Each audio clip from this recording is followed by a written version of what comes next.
Hello everyone, this is part 29 of What If Naruto was told about his Uzumaki genes early, and I hope you guys enjoy this video and to like, to subscribe, to share, and check out the playlist, to see more comment down below. Now let's start the intro. They call me a god. They call me a god. They call me a god. Gurren was a friend and Haku had nothing against her. Perhaps it was ironic that he got along just fine with her despite her methods. He could never work in the same way she did. Perhaps they had managed to get along because they had been outsiders in a system that was made for Uzumaki. Despite being outsiders, they had certainly prevailed. There was some discrimination. But not every person was perfect. Not everyone thought along the same lines as the majority. Humans could never think alike at all times. But even in that situation, they had made it work. It was best for them because the people who mattered had no issues with them. In Azushio, if you were fine with Yoshino, you needn't worry about any other thing. Even though Gurren was a friend, Haku hadn't seen her since arriving at the capital. He had been busy at work. The way she ran things was not the way he did things.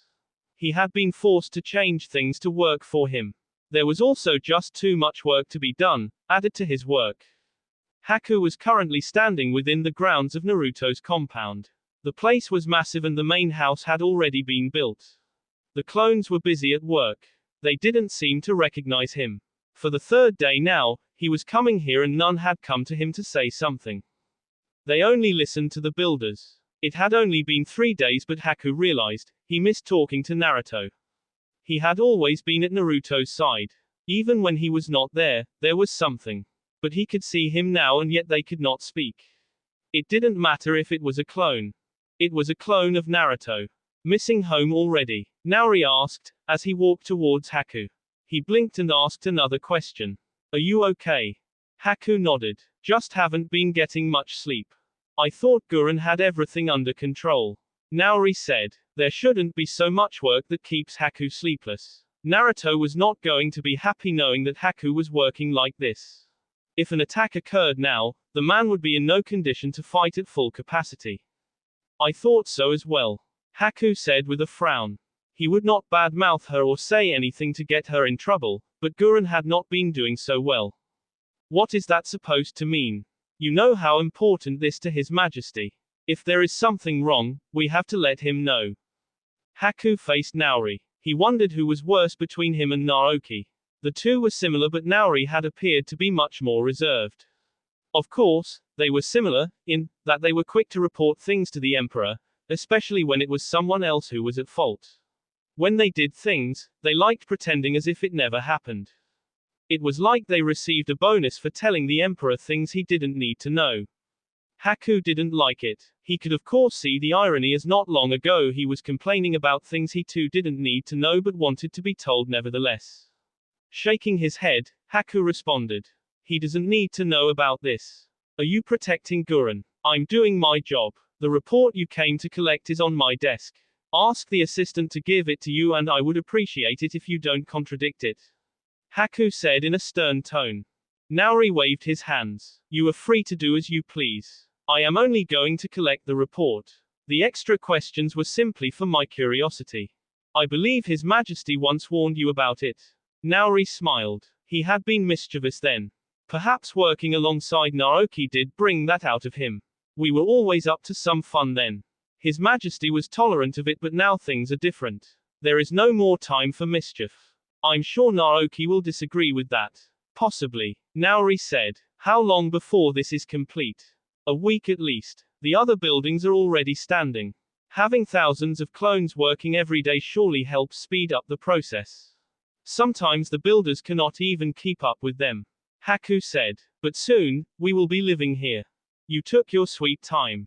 Gurren said, managing a small smile when Haku walked into her room. The smile hid her frustrations. She was literally chained to the bed to keep her from leaving and it was on his orders. She didn't like this idea of being bound like this, but he had given the orders and everyone had bowed to them. She had cursed them and called them names while threatening to punish them when she became free. They had looked at her with horror, but it had still not stopped them from jailing her on her bed. Haku shared the smile. There has been much more work than anticipated. Those simple words brought a silence. It lasted for more than a minute with Haku just staring at Gurren. Listen, Haku. Haku interrupted before Gurren could finish talking. His tone was sharp. You could have told me. You know I have your back. Admitting certain things is not a sin. We all have our strengths and Naruto would not have shown displeasure. So, why did you not tell me? The thing was Gurren was not a country leader. She was not a village leader. She could not lead civilians. There was no order. Things were mixed up and she had been smart enough to have some people handle some issues for her. But that was outsourcing her responsibilities. But when it came to the recruitment of shinobi, the structure in place, and the strict methods for screening, Haku could not do any better. She was suitable for that, not being leader of this country. This role was murdering her and she kept doing it. Perhaps to impress the emperor. She could have refused the role she had been given. Still, this was not something that suited her. Haku had known, but he thought she would manage. She had managed so far, but there were errors along the way. I didn't know how to say it. How could I say that I made a mistake and sold land without realizing it? How could I say that I gave up some rights to rich bastards to cover up some lost ventures I had entertained? How do I say that wasted money ended up borrowing with strings attached and not realized it? It would have been difficult for her to say to Naruto, but she could have come to him. He would have helped her. If the attack hadn't happened, you would have been in trouble if he came to live here while things were not set in order. I was planning to correct it. By murdering everyone. It would have been effective. Haku shook his head. I have cancelled such plans and handled those people. At least some of them. Some won't listen and demand compensation, which we cannot afford. You will deal with those, but it is likely that His Majesty already knows about this. How would he? Noroi. But don't worry. If he didn't say anything, it meant he hoped you'd correct it. Haku offered a reassuring smile. Are you going to replace me? Yes, Haku said. But I'll only handle the politics. All shinobi will still report to you. I will of course have to maintain a small force, but everyone else and what they do, mission assignments, those will be your duties. Gurren stared at the ceiling for a minute before responding. I can live with that. When am I free to leave here and hunt down the bastards who got the jump on me? I came to free you now, you won't be doing any of that. We have work to do. His Majesty will soon be coming here. He must find things ready. Azushiogakur. Naruto fell backwards on reflex when his senses flared up. His eyes caught the sight of a kunai, coated with lightning flashing towards him. His knees bent, while his upper body fell back. The kunai reached him within seconds, but he moved quickly. It only missed by a whisker, with the electric currents kissing through his skin as the kunai blasted dangerously just above his face. Had it hit him, he would not have turned into a puff of smoke. No, it would have entered through his skin, piercing through even his bones. Maybe it would have poked his left eye out. The clone was playing a dangerous game. It was perhaps trying to kill him. Did it not know that if he died it would also disappear? But then again, he had encouraged coming at him with the intention to kill. He would not go against such orders if he had to follow them himself, would he? Before he could breathe, another clone flashed through the ground, sliding. Its right foot swept through, picking up dust as it moved swiftly. Naruto saw it, but his position did not permit him with any free movement, not before his hands touched the ground to support his body. His balance was his legs, even if the balance was only minor and could be disturbed by slight touch. The clone kicked his ankles, sweeping both his feet off the ground. He was completely off balance by then. It was a free fall. He felt a distinct breeze and quickly brought both hands in front, folding them defensively. A clone appeared in a blur, facing down while its right hand swiftly moving down with the force of the wind. A powerful right fist collided with his defense. Naruto winced slightly when the wind-enhanced punch hit his hands. They shook slightly but did not fold. The collision propelled his body into the ground, grinding down his back, and hitting the ground head first. Another clone grabbed him by his right foot and then pulled him from the ground. It took 2 steps away before twisting around, while hurling him into the air. Naruto twisted several times before crashing to the ground with both feet. He slid backwards, using his right hand to stop himself from moving. Once he stopped, he smiled. The clones were doing as he had ordered. They were not letting up, surrounding him when possible. They were not giving him the chance to form an attack because the other would attack. They were throwing continuous attacks that made him feel surrounded. But it was what he wanted. He wanted to be overwhelmed to see how he could work when overwhelmed.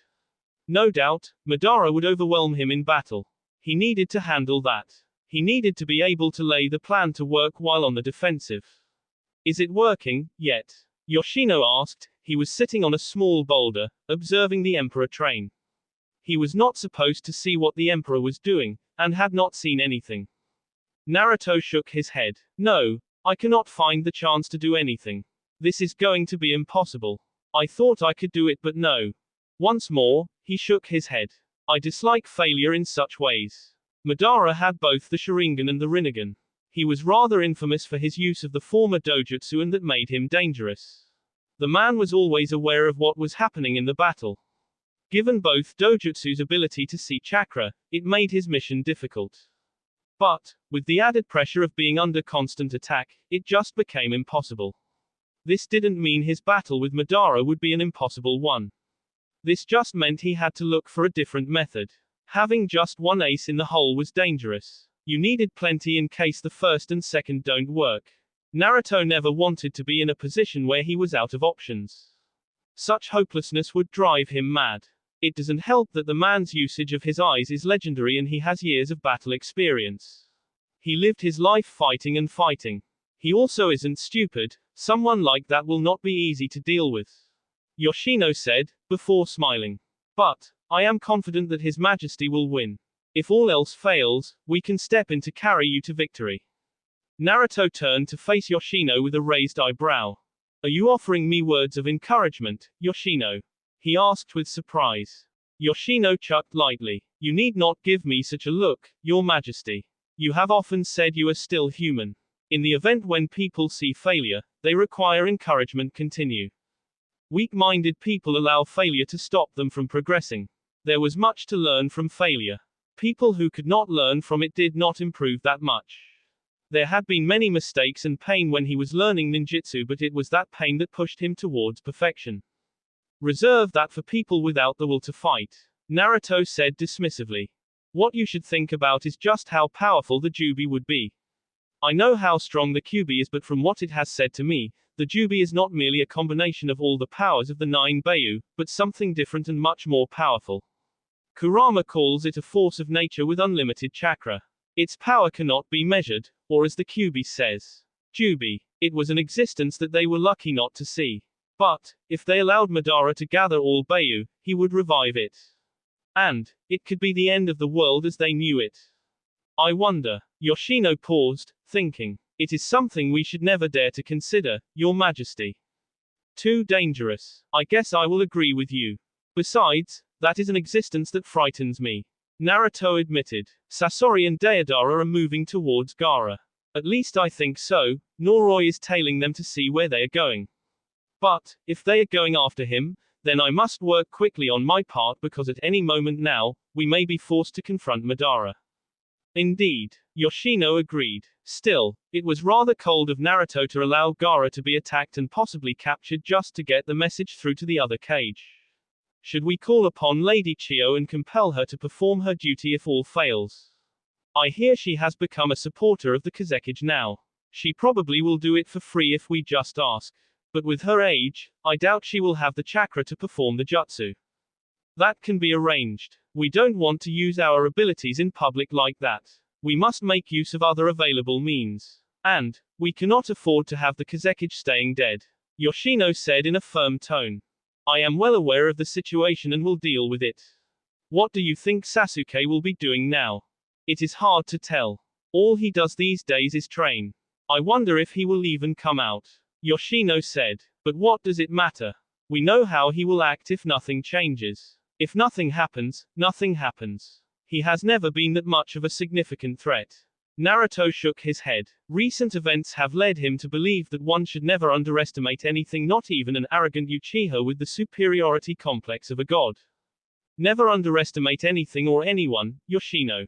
Even the smallest thing can bring you down. We have been confident because of precautions and overwhelming power, but even that can be toppled. I wish not to expose myself to death because I underestimated a minor thing. Naruto said in a hardened tone. The biggest threat remains to be Madara nevertheless. We cannot think about the Jubi because we will do our utmost best to ensure he cannot gather all Bayu for its revival. The fact that we have 3 Bayu in our possession, and there is one that no one cannot get it unless they control you, means we can be confident that it will not be revived. Yoshino said confidently. Naruto nodded. Yes, he could bank on that and think only about Madara. The man was still a huge mountain nevertheless, but he had to climb it. He had to conquer this man. Even if he could not do so, he had to come out as the winner, even if he does lose the battle. The plan that man wants to enact cannot come to fruition. Not in his lifetime. Not when the Emperor is still breathing. On the other side of things, I hear Karen is expecting, Yoshino said with a small smile on his lips. The elders are very excited. But, they are also pressing me to make headway and ensuring Miyuki becomes happy soon. Why is she not? She is resisting, Yoshino said with slight frustration. I cannot convince her otherwise. She will not even let me bed her. Naruto stared for a moment before bursting out in laughter. Ha ha ha ha ha ha, I did not think you would fail like that, Yoshino. How guarded is this woman? She has a Fuinjutsu barrier as panties, Yoshino said in a flat tone. Once more, Naruto laughed. Can't deactivate the barrier. Bypass it or just force your way through it. It has a lock on it. It was fun at first, but I don't find it enjoyable anymore. It has become an annoyance. If not for her precarious situation, I would have discarded her. But she will only become a problem to someone else. I wouldn't mind partaking in her. Let me give it a try, but if she cannot play things nicely, I will give her to you to do as you like. But we would still prefer she bears full-blooded Uzumaki. In that case, you can break her if all else fails and she can serve her duty as someone who has betrayed the clan. That is fine, Naruto said. Tsunade had been holding back to question the Kazekage on his private talks with the Emperor. She knew all the Kages spoke privately with the Emperor. But, she was a lot more curious about how things went with Suna. Maybe a part of her had wanted to know before she even knew how things went when Shikamaru and Kakashi visited the man. Gaara had assured her that he was not going anywhere, but she had reasons to worry. Maybe she was being too worried. Either way, Suna was still a valuable ally that she did not want to lose to the Emperor. She had held back on asking about it given how Gaara had reacted the last time she asked. And, now the Kazekage was ready to depart from the village. She had yet to say anything. You have been acting like that since we left the whirlpools, Gaara said in a quiet tone, eyes firmly on the Godime Hokage. Tsunade should have expected Gaara to notice. He was very observant and she wasn't known for keeping her emotions in check. She released a long sigh and then responded in a measured tone. The summit went better than expected. We have all gained something from it. Of course it was all just talk and we will see how things go when we have to act. Negotiations have been done before, but when it came time to act, nations have always acted otherwise. Tsunade said with a slight shake of her head. Hopefully things don't happen that way. What was he saying? This was the shinobi world. It might not happen tomorrow, but someday it will occur. Someone will try to pull away. For now it might. The fear of the Emperor is still fresh within many shinobi. Let it subside and people will start acting boldly. Gaara nodded. But, that is still not what you had in mind. I'm guessing you were curious about how things went down between Suna and the Empire. This does seem to be a touchy subject for you. I thought I gave my assurances on the matter. You did, but one can't help but be curious. Konoha was able to get the Emperor to agree to something, but there have not been that much urgency in discussing in deals between the Empire and the Konoha. She thought of it with a frown. It was annoying that he didn't seem to need anything from the Leaf. The train business is what will help open an opportunity for connections. The Empire will have to enter into separate agreements with all shinobi nations on how it hires shinobi to protect its trains and passengers. Gaara said. From our side, I cannot say there is anything either. However, he has opened the door and I will soon send people to the sound for further engagements. Tsunade almost snorted at the thought. Even though the man was marrying Gaara's sister, he still refused to ally himself with her village. It was ridiculous, but he still knew the practical practice of not mixing business with pleasure. We will see how it goes. Tsunade ended up saying. I do hope that things go well. In any case, we will soon make Kakashi's new role official. I will keep you updated about it. It would be nice if you could come here to show support. I will try to see if other cages can come as well. That would present another opportunity for leaders to engage. Gaara said in thought. I will keep an eye on it. Kabuto stopped walking when he sensed something. He was within a large forest looking for a particular individual. He looked up towards his left and saw the upper body of Zetsu and then smiled. How can I help you? He asked calmly. You've been rather busy recently. You have not even kept contact with me. I have been thinking perhaps you have departed from me. I was never your ally. Kabuto said with indifference. I only did what I did for my curiosity and not because I came to be a believer of your grand dream. He then smiled. And corrected himself. Madara's dream, I mean. Zetsu narrowed his eyes. He'd always known this snake could not be trusted. But he really no longer needed him. He just needed to ask something. He was also not going to entertain what Kabuto was trying to insinuate with his correction. I have been trying to get the location of the Sanbi but I cannot. I know the Empire moved it from where it revived after the death of Yagura but I don't know where they have placed it. I thought it was perhaps in the surrounding areas of the island or in the prisons they built but I have not been able to find it. That must be a serious problem for you. Kabuto said. He was not going to say anything. But he understood that they had to collect the Bayu in order. And, without the Sanbi, they could not seal the others. Of course, they also needed to find the Nibi.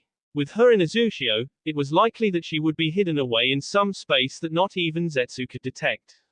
The Empire had a sure way of hiding the Bayu and the only for these people to get them would be to kill Naruto since he probably had all the keys. It is turning out to be. Zetsu said. He wasn't worried about Madara's impatience, but the situation was also not favorable to him. You wouldn't know where the Sanbi is, would you? Kabuto smiled. No, I don't know. I can't deny that I did try to look for it but it's not there and I can now no longer enter Azushio. Damn Uzumaki. That doesn't mean you can't ask around. I'm sure that is something you can do yourself. Now, if you will excuse me, I must find my former master's test subject. Kabuto said, waving his right hand while walking away from Zetsu. Various buildings stood firm, many homes were fully visible. From the large gates that had been built, one could see they had arrived somewhere. The streets were eerily silent. It was almost like a ghost town. There was no one walking around them.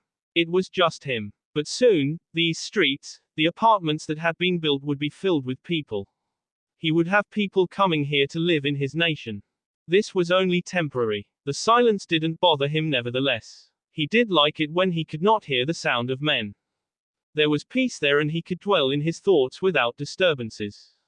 The hospital building stood at 10 floors high. It was also wide and covered a lot of ground. It was easily recognizable. It was just one of the few buildings that stood out. There was the complex of the academy, separated between Shinobi and Civilian Academy. The train station, the largest that had been built, laid between the Civilian and Shinobi district. The place was massive with rail tracks coming in from all sides of the city. This was the heart of it all. All trains would be connected from here. Naruto was pleased with the progress. His compound was close to completion. He was even tempted to add more clones to make it complete before the day even ends. It would be disastrous if this all got destroyed. Naruto wondered if he would even have the desire to rebuild it. Even if he did, it would certainly be done in a painful manner. He had brought some Uzumaki to set up barriers. It was never a bad idea to be on the side of caution. You're not complaining, Haku said as he walked towards the Emperor. He stopped by Naruto's right-hand side and then smiled as he looked at the work Gurren had seen through. It would have been a pity to say anything that would ruin the reward she deserved. Naruto eyed Haku for a moment before responding. I'm not praising the work either. I'm fine with that, Haku said. Should you be walking here by yourself? Am I a child? Haku shook his head. You are the emperor of this empire and no matter how strong you are not immortal. You are not beyond harm. You can bleed just like anyone. That means we must be careful about your existence. If something happens to you, things will fall apart. Are you suggesting that you don't have the strength nor the will to carry on my work? I trust you to be my number two, you cannot be saying something like that. We must deal away with the dependency on me. The empire must grow to the point where it can stand without me. It would be amazing to get the point where the empire becomes so powerful even people think twice about pissing it off. When they were at that point, he could even afford to step down from politics and allow other people to take the lead. Certainly, Haku could impose himself in that environment while he remains grounded in the throne room, handling other issues. For that to happen, we need to grow out of our current status. The trains need to start running, Nagato has to come back to life and play a vital role. It isn't like people have forgotten about him and the strength he displayed during the war. That was the ideal situation, but they needed to fight Madara first. Naruto still had his own issues with Nagato, but nothing he couldn't overlook. It was the ideals that Nagato held that bothered him. But overall, the man was fine. He was a powerful Uzumaki who was skilled in battle. If the Rinnegan had been his own, he would have proved to be a vital partner in a battle against Madara. We avoided the question about him during the summit, but soon, people will start asking questions. Jiraiya will most likely be the first to become suspicious, if he isn't already. Naruto looked thoughtful for a moment. Perhaps it will be good to have him brought back to life. Without the Rinnegan. Yes, we will just have to sacrifice someone to get it done. And, he can have their eyes. A life costs another life. Haku frowned slightly. How many lives have they sacrificed to perform their forbidden jutsu? As far as Haku was concerned, there were different jutsu, but Naruto apparently didn't know either. The elders knew these jutsu, along with Yoshino. Unlike with Suna's forbidden jutsu, the Uzumaki didn't sacrifice themselves, they used someone else to perform an exchange of souls. This one jutsu of course would only give the person the same lifespan as the person they sacrificed. For Uzumaki, they didn't use this jutsu, they used a different one, but Naruto wanted to use this one. And it didn't require a sacrifice, just large amounts of chakra that a normal person could not burn without being exhausted. Did he want Nagato to live a normal lifespan? I don't like this method, but it won't be a bad idea to bring back Nagato now. Besides, if anything happens, we can always have him to do other things. Haku said.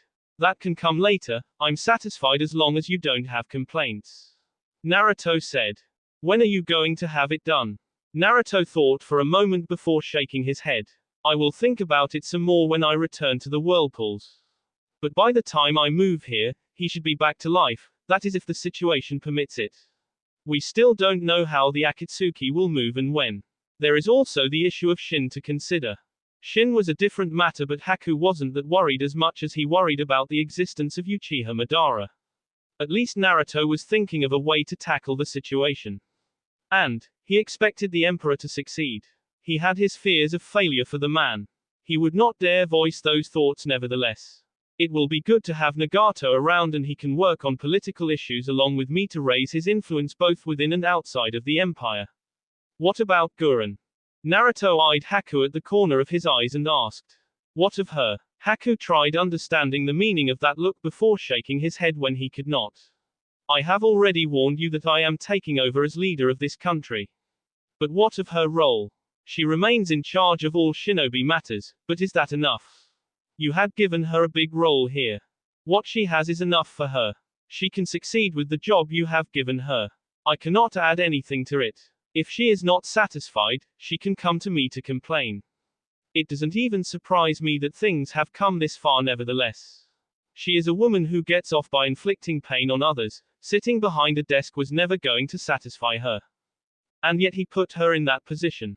But then again, there really had been no one else to give the role. Someone of power and who was ruthless was needed there. Gurren played her role and Naruto was satisfied with it. But, if she assumes only that role, a marriage to her becomes less desirable. I never said I was going to marry her. Naruto said with a shrug his shoulders. I don't mind partaking in her nevertheless. It becomes interesting when you sleep with a woman who is not your wife. That is wrong. Blame it on my urges. Then again, I think because I ignore other emotions, I tend to focus more on this one. My encounters with women are never dead, but full of passion and love. Lust, you mean? Whatever makes you comfortable. Naruto shrugged carelessly. You should try it sometime. Nothing excites the heart and mind as much as intoxicating yourself in pleasures of sex. We were made to do it, we should do it, as long as you are not forcing anyone or killing anyone, you can do it with whomever you want at any time of the day. There are such issues of moral values. Haku shook his head. Who was he telling that to? Naruto didn't care about social morals and codes. He was only concerned about that made him happy. Naruto did not respond to this. He changed the subject. How goes the recruitment and the completion of railways? Railways are not a problem, as in most cases we will be using chakra to make them. We just need to create pathways and create the place for the chakra to flow. As for recruitment, Gurren is handling it well. Civilians are slow though. Expected, but we can change that. We will have to market things well. Naruto said in thought. Besides, once we become famous as the ones who saved the shinobi world from the threat of Madara, people will stop fearing us and will come to us happily for safety and to enjoy the good life. Kabuto really knew how to move in the underground. It was amazing how skilled he was. The former Konoha nin did not use any special ability unlike him, it was all just natural. Noroi could understand why the Emperor had decided against beheading him. He was useful and would be useful in the future. Of course, that was all there was to it. He was only going to labor for the Empire until the Emperor decided that it was enough. Or maybe he would even perish in the service of the Empire. The kind of job Kabuto did was dangerous, and once you got caught, it was over. But Kabuto was skilled. He could navigate unless he met someone who just wanted to kill him. The good thing was that Kabuto was not just slippery, he was also a good shinobi. He was Jonin, someone who could hold his own against even some powerful foes. Noroi was sitting on a stool beside a dango shop. His true appearance was hidden behind a henge, he looked like a civilian. Once he saw Kabuto passing by him, he waved his right hand. Kabuto frowned seeing the hand. He could not guess who was calling him, but whoever it was knew him. He smiled out of habit, and then walked towards the black-haired man. It is safe to talk, Noroi said as soon as Kabuto sat down on his left side. Kabuto quickly recognized the voice. How did this man even know where to find him? He had done well to cover his tracks to avoid being followed. Noroi, he said. Well, if this man could keep an eye on him without anything giving him away, he deserved being the Emperor's spy. You are a difficult man to track down. At first, it was hard for me to find you. Perhaps it was because I did not understand how you operate. But even now, I lost you a couple of times. The moment you blink, you are gone. It makes my job much harder than it should be. Noroi said. Shouldn't you welcome the challenge? Not when duty calls. Noroi said. Have you found Shin yet? Kabuto shook his head. It was becoming more difficult than he first thought, since that former experiment of his old master did not move around as much as he did. Getting his trail was difficult. I'm still looking, Kabuto said. But, I recall that he has an obsession with the Uchiha. And will probably go after Sasuke. Maybe that is even his target. I don't know. The Uchiha obsession came from Orochimaru. His master's obsession with the Sharingan had been obvious for all to see. He had admired Itachi for so long. Kabuto had known his master desired to possess Itachi's body. He had failed. Orochimaru hadn't even been bothered too much when Shin left either. He had, after all, gotten what he wanted. The obsession with the power of those eyes. Noroi shook his head. It is a little disappointing that you don't have answers about his location. But perhaps that is for the best. His Majesty needs to focus on dealing with Madara before getting sidetracked by a nuisance. Kabuto chuckled lightly at this. What is the movement of the Akatsuki? They have been given their missions. Hiden and Kakazu are going after Iwa Jinchuriki. His Majesty released them, so they can be accessed now. My guess is that while Zetsu is still searching for the three tails, he wants to have the others gathered. Kisame is already on the lookout for the Nibi. And yet, these people were most likely not going to do anything to stop them from reaching their targets. The Sanbi must be truly hidden somewhere they are confident no one can get to. But then again, if even Zetsu cannot track it down, it must be far away. That means that Sasori and Deidara are going after the Kazekage. Indeed. Kabuto smiled. His smile turned into a laugh. Noroi just ate his dango without paying Kabuto any mind. After a couple of moments, the spy spoke. The Emperor isn't going to do anything, At least not before someone is attacked or maybe after a bayou has been taken. It makes the threat look real. He will probably use this danger to gain good favor from other nations. But I do wonder, how will the Kazekage react when he finds out that Naruto knew all along that he was going to be attacked and yet did nothing to stop it but was deliberately late? I think the Kazekage would be best suited to answer that question. But, I never said His Majesty is aware of the danger. I don't tell him every little detail.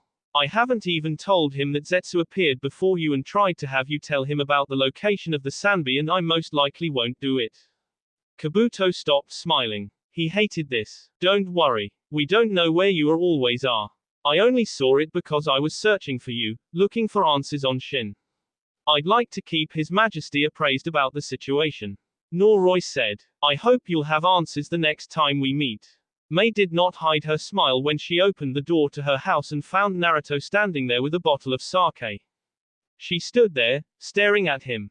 This is a surprise. The Emperor of the Empire standing at my door at this time, with a bottle of alcohol. Is it my turn to drink from the poisonous cup? Naruto smiled. Unfortunately, the Emperor does not have such glasses reserved for such special people. How do you do it then? We all have people that plot against and we want to get rid of them.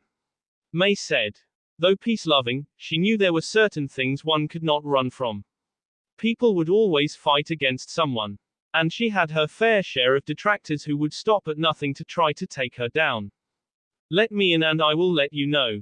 Mei folded her arms across her chest and stared. Telling is your ticket. Otherwise, you can go drink that in a bar somewhere. There are plenty in the village and I'm sure you will get lucky without even talking to anyone. That had always been the case. Naruto had at times made himself look vulnerable while at a bar. It was not just a man who went on a hunt, but also some women hunted. Such women sometimes didn't like being dominated by a man. They wanted dominance and fought for it. For curiosity, Naruto had found himself allowing such to occur. It was always a good feeling to be pleasured than working hard to please someone. Naturally, that only occurred until the woman tire, usually in the first round. I'd rather not drink and find myself being gang raped by perverted women. Naruto said casually, then leaned in and motioned for Mei to do the same. He edged closer to her right ear and then whispered. I only kill people in battle. If someone is plotting something against me, my people make them suffer horribly until they beg for death. But, they are not killed. They are only killed after they have lost all hope and no life is in their eyes. Sometimes they are given hope, and when they start hoping, it is snatched away. Mei felt a shiver down her spine. It was not the words themselves but the coldness in his tone that made her feel uneasy. She pushed away, and when she got a look on her face, he was wearing an amused look. You have a rather dark sense of humor, she commented before stepping aside to allow him to enter the house. Once inside, she closed the door and led him towards her sitting room. She showed him where to sit but he chose to sit next to her. How does the Mizukage do it then? That is for the Mizukage to know. Mei said smiling. That is not fair. Naruto said with a blank look. You volunteered to share your story. You blackmailed me. Did I? Naruto shook his head. The last time he wanted to spend some quality time with her had been interrupted by Karen. He had also not been spending time with Temari. He did need to correct that. Perhaps he now avoided her because those conversations with her were always draining and required an excessive use of emotions he preferred against using.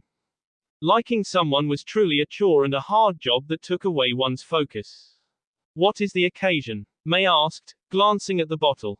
Nothing in particular. I came here to form an agreement with you about our marriage and that we will do it once I move to the Sound Country.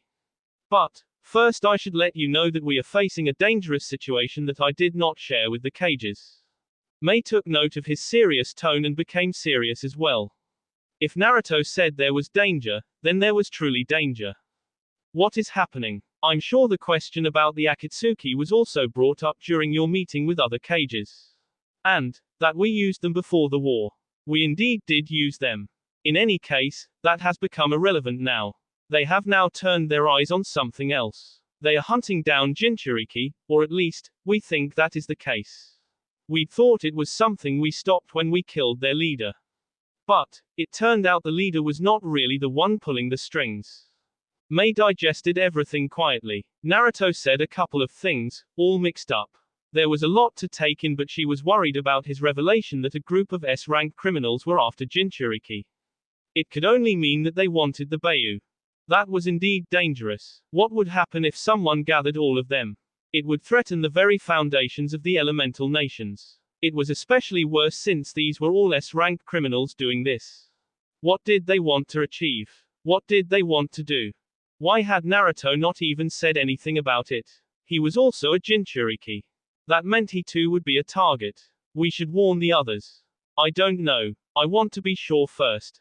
Besides, I am familiar with the members, so if I track them down, I can handle them. Naruto said calmly. You said it was dangerous. It is, Naruto said with a nod of his head. Why didn't you warn the others? I'm not really a trusted person. I have used them and at one point acted like their leader. I shouldn't have and should have disposed of them when I had the chance, but I used them. Criminals wanted by other villages. I used them. It is a sensitive thing that I did not wish to bring to the table.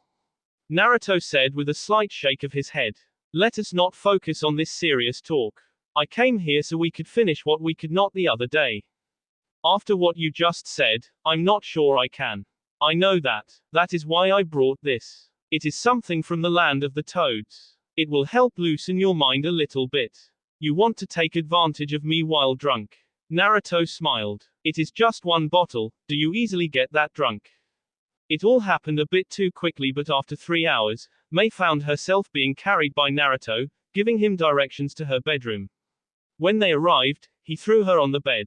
She let out a sound, causing him to put on a look of amusement. With how he looked at her, she expected him to rip apart her clothes, but he did not.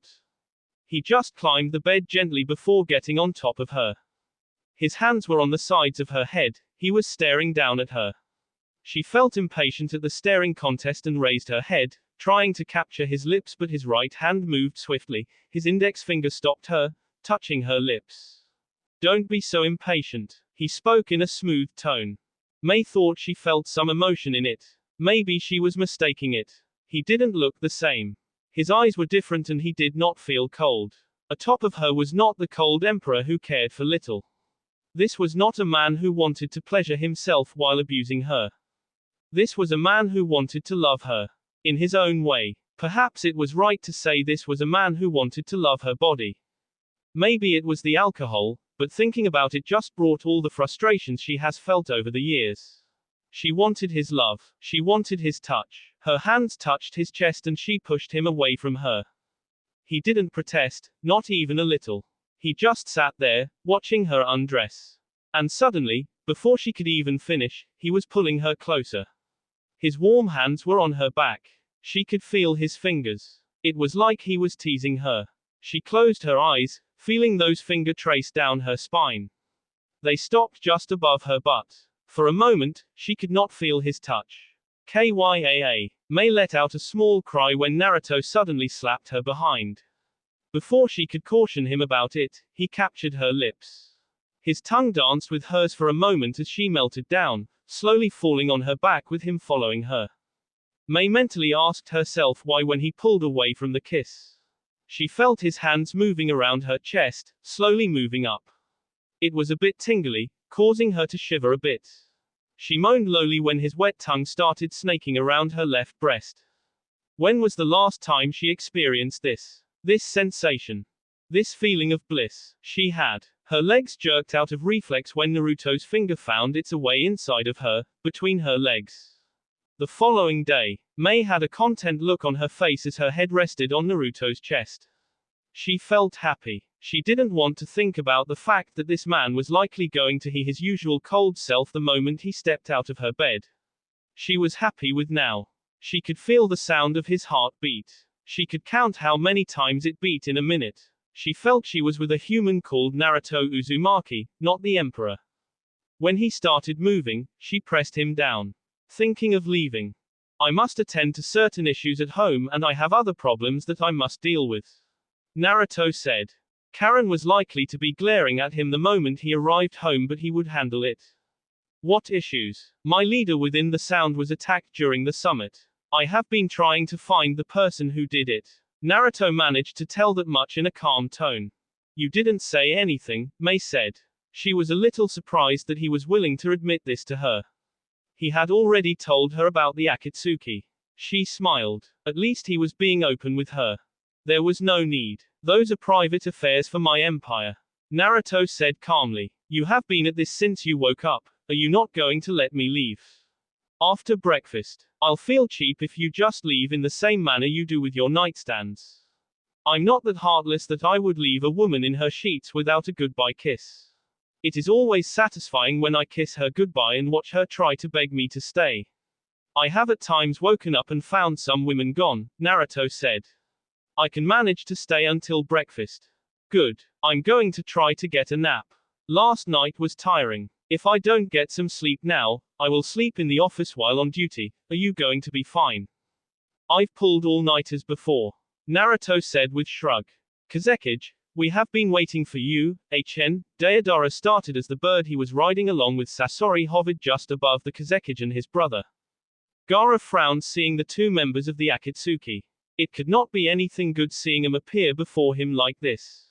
They didn't want him to help him. They came here for something he could sense their intent. Had he not made a stop to speak to the feudal lord of this country, he would have most likely not met them.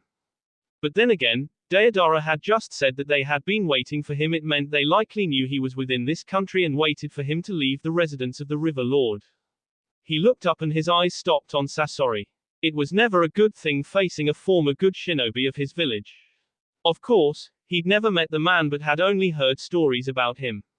From what he has heard, it would have been good to have had him within the village. For battle it seems, Gaara said, readying for battle. The moment those words left Gaara's mouth, Kankuro couldn't help but smile at the thought of fighting Sasori. There was no one to beat when it came to puppet ninjutsu. He could only look at Sasori and fighting the man would only help him grow. No, we just want the little pet inside of you, but I am game for battle, HN. Deidara responded with a bit of excitement. He has been itching for a good battle for some time now, and this was the time. He could even get to test his new art. I thought I would take the lead on this one since they are from my former village. Sasori said to Deidara. Sasori-sama, you always want to take the lead when we fight strong opponents. We can't turn this one into a puppet because we want him alive. And you might accidentally kill him with your explosives. Art. The brother fights using the same style as you. You can fight him while I take the Kazekage. I am tempted to see how my art does against art similar to yours. But fighting the Kazekage outweighs that as I can duel with the original any day. Gaara listened for a moment. These people were confident in their abilities to take them. For them to argue so carelessly in front of them meant they were confident. What worried him was that Deidara had said they wanted his Bayu. And they wanted him alive. If they wanted him alive, they probably wanted to extract it. But for what reason? This was a serious issue. Konoha's concerns had merits. If this meant that other Jinchuriki could be targeted as well, it was an issue that would affect all other villages. Don't get too excited, Kankuro. Gaara cautioned his brother. If it was just one, he would send Kankuro away to warn the others, but there were two of them and they were both S-rank shinobi. Gaara was confident, but he would not be as reckless as to try to fight two shinobi of such caliber by himself. These are S-rank shinobi. You are not their level. Kankuro frowned at this. Gaara didn't have to put it like that. I know. We must fight as one and we need to send for backup while moving into the wind country. The desert should give us the advantage. They can fly. Kankuro pointed out. Trying to outrun someone who could fly would be close to impossible. How did you hide from someone with aerial view? It is not a problem since we can hide under the trees, but prepare the messages to both Home and Konoha. They must know what is happening. Calling for backup won't be such a bad idea in this situation. He was saying that, but he knew unless they were really stalling, they could not hold on until backup from either nation arrives. The battle was likely to be over by then. Even so, it would only work in his favor if they knew. Azushiogakur. When we are children, we are carefree and don't know the difficulties of life. But you sometimes wish you were older, not knowing what truly awaits with adulthood. Karen said to the silent Naruto. Of course, my dreams were crushed early when my parents were murdered and I found myself loathed yet coveted by a sick person. Still, when the Uzumaki rescued me, I thought I could finally live a happy life. The past years certainly led me to believe so. Yet, I had this fear that things could change at any moment, hence my insistence on staying away from you. And indeed, things were only okay for a little while. Soon, Naruto became the emperor even to her. The many people that came into their lives. She'd been warned this would happen. And she had thought she could handle it. But Karen had realized she couldn't handle it. It was too much for her. She was envious. She could not accept that the same love that Naruto showed to her, he was showing to another woman. She didn't have problem with nightstands, it was all just fleeting pleasures, but another wife was something that would be there, and might even replace her. Naruto was ruthless enough to do that even to her. I really wanted to live a different life. I never wanted to be burdened with such emotions, Karen said, smiling bitterly. Maybe I started loving you, which is why this hurts. If I didn't care as you do, I wouldn't have problems. Naruto looked up from what he was reading and stared at Karen for a moment before looking back at his work. With projects everywhere and their footprint increasing, work was becoming more and more hectic. He really needed to move from here to be at a place that could accommodate the heavy work he carried. He would need about 6 Uzumaki to move in with him and carry out some tasks. Everyone dreams of something when they are still children. I was never permitted to dream of anything joyous, as I was consistently reminded that I was a demon. It all changed when I came to know my origins. I still thank the Sandaime, even though he did come to regret ever showing me my home. Naruto spoke in a low tone. Certain things seem easy when looking from afar, but when you experience them, that is when you learn its difficulties. Even when you get to experience how difficult it is, it doesn't make it easier. Karen said, I've been struggling with this and worse, I don't have anyone to talk to. I have no one. No one. It is lonely here and it's suffocating. Once more, Naruto looked up at Karen and then looked back at his work. If you had been kind to others, you would not be lonely. Karen frowned, speaking bitterly. You are quick to say such things. But who am I to expect comfort from you? You are becoming very emotional these days. Naruto said in a flat tone. But that does not change the fact that I am right, and had you gotten along with Kiyuki, I would not have minded sending you to her. You could have been safe there since she is protected and the country is far away from our troubles. Maybe, that could have been the issue. But she had not considered that. She had no friends. She had never needed them because she had always been busy with work. Even that Miyuki had been someone she disliked. Was this something she created for herself? Naruto hadn't helped the issue either way. I am not like you, Karen said. She then frowned when she sensed a presence. Naori appeared out of thin air and leaned in on the Emperor's right side before whispered. It has happened, Your Majesty. Naruto nodded and put all the papers down. It was finally happening. He could go hunt down some people and let loose for a little. Maybe he could even afford to be reckless just to test a couple of things out. It would certainly help with improving some minor things before he does battle with Madara. You are free to leave the compound, and if you want a friend, I can speak with Shizuka or Kiyuki. Shizuka would be much easier since she isn't that old from you. Kiyuki wouldn't have a problem with it either, the choice is yours. Naruto said. Why not the Mizukage? She seems to be a person of character. She is busy with her work and won't have time for anything else. I just felt like you meant to say she is busy and won't have time for my nonsense. Karen said with a stare. I might have thought it that way. Naruto said. There was a small smile on his lips. I will make arrangements when I return. There are battles that I must fight. Jiraiya burst into the office of the Hokage, having been nearly dragged away from his joys by an Anbu.